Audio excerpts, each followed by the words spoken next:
There's a rule in my hometown village. If you're not married by 33, you have to accept blind dates arranged by the village chief. Otherwise, misfortune will strike. When I told my boyfriend Ethan about this, he let out a cold laugh. What century is this? Your village is still so backward and superstitious? Clara, I will marry you, but you can't use such a cheap excuse to pressure me. I was actually planning to propose to you, but since you're lying to pressure me, let's just cool off for a while. As he spoke, he pulled out a ring and handed it to his assistant, Lily.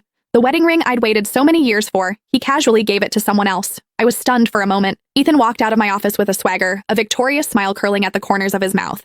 Lily awkwardly handed the ring to me. I looked at the ring's size, then slipped it onto Lily's finger.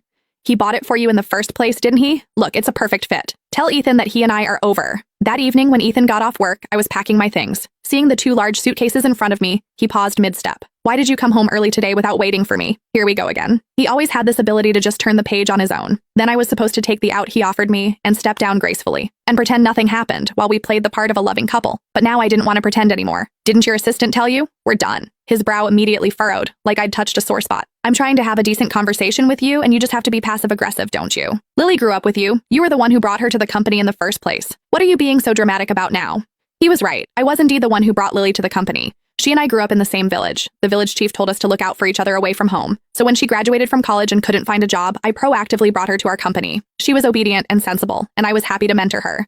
Until I noticed her gazes at Ethan growing increasingly tender. I was very familiar with that look. Ethan had been a big shot back in school. I'd seen countless girls look at him that way, but Ethan's eyes had never lingered on them for even a moment. So I dismissed it as a young girl's crush and didn't make an issue of it. But she kept making more and more mistakes at the company. I casually criticized her a few times. She didn't talk back, just stood there crying while being reprimanded. But Ethan wasn't having it. For the first time, he yelled at me in front of the entire company. She's just a young girl. A few words would have been enough, wouldn't it? Who do you think you are, pulling rank on your own sister like this? I laughed bitterly, but I wouldn't back down. Do you have any idea how many messes our colleagues have had to clean up because of her mistakes? He waved his hand dismissively. In that case, let Lily be my personal assistant. He looked around at the colleagues watching the drama unfold. From now on, if anyone has complaints, come straight to me. Stop gossiping behind people's backs. If you can handle the work, stay. If you can't, get out. He strode ahead with large steps, like he'd won a battle. Lily followed behind him, her back radiating worship for Ethan. I looked up. Ethan was looking down at me from above.